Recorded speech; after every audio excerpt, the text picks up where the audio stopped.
going on, folks? Ben with Vape Media here. Today we have the actual people and faces behind the highly popular campaign known as Not Blowing Smoke. Can you guys introduce yourselves? Sure, my name's Jason Downing, and I'm the public relations guy / wordsmith. My name is Danielle Blos. I do the Truth About Vaping videos and all the graphic design. And I'm the creator of Not Blowing Smoke, who's giving these two people a very hard time most of the time. All right, and your name is? Stefan Didak.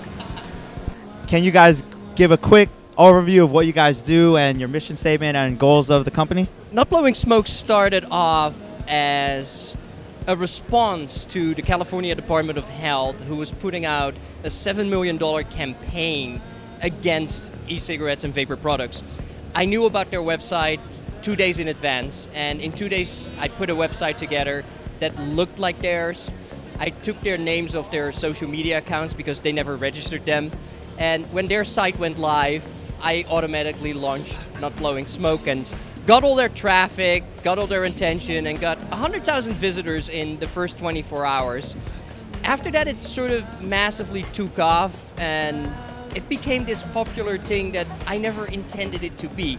However, everybody else kept asking me, could you do this in our state too? Could you scale this nationally? Could you make this bigger? Oh, this is so great. And everybody started using Not Blowing Smoke hashtags, and the logo was everywhere. And before we knew it, we had this massive following, and we had to decide to do something more. So right now we're in the stages of filing incorporation papers, getting our tax situation sorted, and starting an official 501c6 nonprofit organization.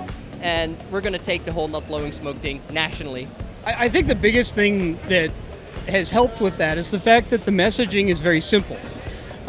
In advocacy, we see a lot of complicated concepts, and one of the things that I think we've done very good or very well is making that very accessible to the average vapor and to non-vapors. So the messaging being as simple as it is, it's all these complicated concepts, but put into a format that is very easily consumable. So we have these short narrative messages. We have some paper documents that we've put together that are sort of, what can I do in 15 minutes to help vaping? What can I do in 15 minutes to talk to a smoker and tell them, hey, vaping is a good alternative? The videos that you guys done, Danielle, I think you're responsible for those. I love your videos. What inspired you to do those videos, and like how did you come up with those? So it was actually Stefan and the Not Blowing Smoke website that really inspired everything. I was, trolling through his website looking at the different talking points, and one of the things that they discussed was the MSA.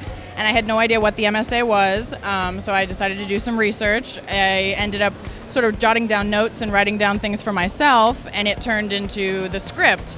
And then I thought, well, if this is something that I don't know about, that I find interesting, maybe other vapors out there or other people would like to know about it as well. So I have a graphic design background. I decided to put it together in an animated, video that's a lot easier to understand, break down the concepts, explain them, and put it out there. And I kind of thought, maybe a few people would see it, maybe they would think it was interesting. I did not expect it to blow up the way that it did, and it turns out a lot of people are interested in these things. So that's really how that happened. Was I was curious, and I thought others might be too. All right, so you guys have other partnerships that you guys are doing? You guys want to mention those? So first and foremost, I think it's worth mentioning Epistle e-Liquid, which is actually in the booth directly next to us. We started a partnership with Epistle about 2 months ago and did a whole ton of collaboration on it. And we have a final finished product, or I should say they have a final finished product. And the intent is for a portion of all the sales to go to Not Blowing Smoke. But all of the packaging for the Epistle e-Liquid has Not Blowing Smoke narratives on it. And that's something that I think we haven't done as an industry yet, is sort of bringing that narrative, that message of taking action or discussing it with people to everybody. We have a core group in this industry of people who are very involved. And a lot of them are in the industry as businesses. A lot of them are in the industry as consumers like me. Epistle looks to sort of bring that together and use the business to bring the consumers in. We're also working with Bonsai Vapors out of Washington right now, and we've done a little bit of work with Benchmark as well through Alloy Blends to bring that message out further. Any other points you want to bring across to them? So, the intent of Not Blowing Smoke is to create a professional advocacy organization without actually using the word advocacy and doing it in a way that others have not been doing it. So instead of just doing the same thing over and over, we're looking at professionalizing it, which means our strategic partnerships are aimed at generating enough sustainable funding so we can start hiring people full-time to do this. Because our opponents have people that are hired full-time to do this, constantly attack us, and we need people full-time to defend for your vaping rights.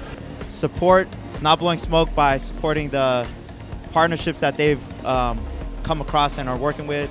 You got Epistle, Bonsai, Benchmark, Vape Mail app. They're going to be donating full proceeds for the first 60 days, so you could help them out by helping their partnerships out.